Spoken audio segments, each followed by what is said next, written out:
कोलकाता में 4 लड़कों को एक ऐसा घर मिला जो इतना सस्ता था कि उन्हें लगा कि उनकी सारी फाइनेंशियल प्रॉब्लम सॉल्व हो गई हो।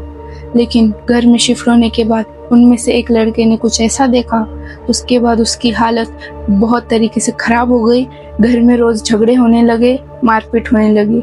फिर एक तांत्रिक ने उस घर का एक ऐसा राज बताया जिसके बाद एक लड़के ने तुरंत घर छोड़ दिया। लेकिन सबसे अजीब बात, जिस लड़के ने इस नेगेटिव चीज को देखा था उसने उस घर को छोड़ने से मना कर दिया। ये कहानी मुझे एक मेरे फ्रेंड ने बताई थी। उसने ये कहानी एक पॉडकास्ट में सुनी थी और ये स्टोरी सुनने के बाद मुझे इतना अजीब लगा कि मैं आप सबको बता नहीं सकती।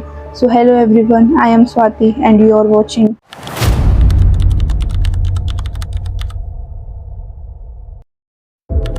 ये कहानी कोलकाता वेस्ट बंगाल की बताई जाती है। 4 लड़के रहते हैं, उनके पास ज़्यादा पैसे नहीं रहते हैं, उनको एक सस्ता सा रेंटेड हाउस चाहिए रहता है। काफ़ी सर्चिंग के बाद उन्हें एक हाउस मिलता है जिसमें 3 बेडरूम्स, एक हॉल, एक किचन और रेंट इतना कम कि उनको लगा कि उनको तो जैकपॉट मिल चुका है। जब वो लोग पहली बार इस घर को देखने आ रहे थे तब उनको ये घर का माहौल बहुत अजीब लगा। इस घर से उनको बहुत सारी नेगेटिव एनर्जीज आ रही थी और ऐसा लग रहा था कि इस घर में शायद पहले से कुछ तांत्रिक क्रियाएं हुई हो। लेकिन पैसे कम थे तो उन्होंने ये सब इग्नोर कर दिया और शायद अगर उनकी जगह और कोई भी होता तो इग्नोर ही कर देता फाइनेंशियल प्रॉब्लम्स की वजह से। उन्होंने पूरा घर साफ किया और 3 बेडरूम्स थे तो एक बेडरूम में उन्होंने डबल बेड लगाया और 2 में सिंगल बेड्स। पूरा साफ सफाई करने के बाद अब फाइनली वो लोग शिफ्ट हो चुके थे। शाम हो चुकी थी, उन्हें भूख लग रही थी तो उनमें से एक लड़का किचन में गया खाना बनाने के लिए। तो खाना बना ही रहा था तब उसकी नज़र पड़ी एक शिलनोरा पे। बंगाल में मसाले पीसने को शिलनोरा कहते हैं। उस शिलनोरा के पास एक फिश का डिज़ाइन बना हुआ था। बंगाल में इसे अच्छा नहीं माना जाता, इसे कोई नेगेटिव चीज़ मानी जाती है। लेकिन उसने इस बात को भी सीरियसली नहीं लिया और वो फिश के डिज़ाइन को साफ कर दिया। अब रात हो गई थी, सब सो चुके थे। अब हम बात करते हैं किचन और उस लड़के की रूम की। किचन यहाँ था और किचन के जस्ट अपोजिट में उसी लड़के का रूम था जिसने शिलनोरा के पास में फिश की डिज़ाइन साफ करी थी।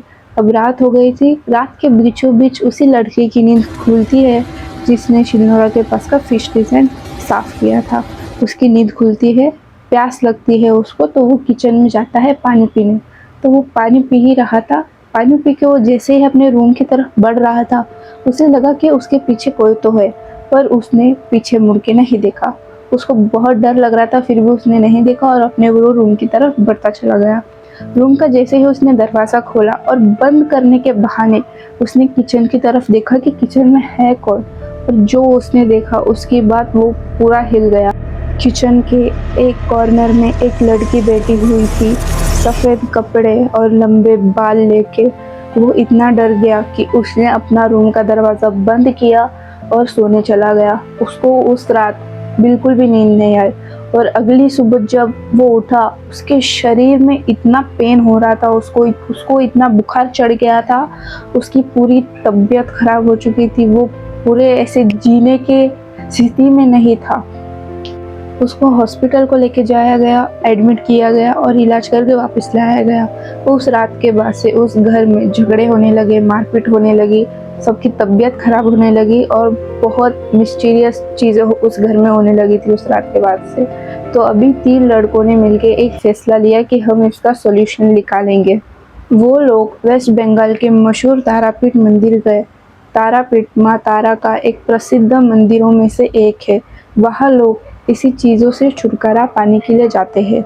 वहाँ उनकी मुलाकात एक सोनाशी से हुई। सोनाशी को हिंदी में तांत्रिक कहा जाता है। उन्होंने तांत्रिक को अपनी पूरी बात बताई कि घर में क्या क्या हो रहा है और कैसा कुछ हुआ है। तांत्रिक ने ये सारी बातें सुनी। वो 3 लड़के तांत्रिक को अपने घर ले आए। तांत्रिक ने पूरा घर चेक किया, लेकिन सबसे अजीब बात नोटिस करने वाली थी। वो तांत्रिक किचन की तरफ और किचन के अपोजिट में जो सिंगल बेडरूम था उस लड़के का, उसको ही देख रहे थे। काफ़ी देर तक चुप रहने के बाद उन्होंने बताया कि इस घर में एक आत्मा का साया है। और ये सुनने के बाद पूरे रूम में सन्नाटा छा गया। उन्होंने बताया इस घर की मालिक की एक बेटी थी। उसके कुछ पर्सनल चीज़ों की वजह से उसको सोसाइटी में बहुत बुरा बोला जाता था। उसके कैरेक्टर पर सवाल उठाए जाते थे, उसको बहुत गंदा गंदा बोला जाता था। और यही बहुत दिनों तक चलने के बाद वो लड़की अंदर से पूरी तरीके से टूट चुकी थी। ये सब वो नहीं सुन पा रही थी, ये सब उसे बहुत दर्द दे रहा था, इसीलिए उसने एक दिन सुसाइड कर लिया।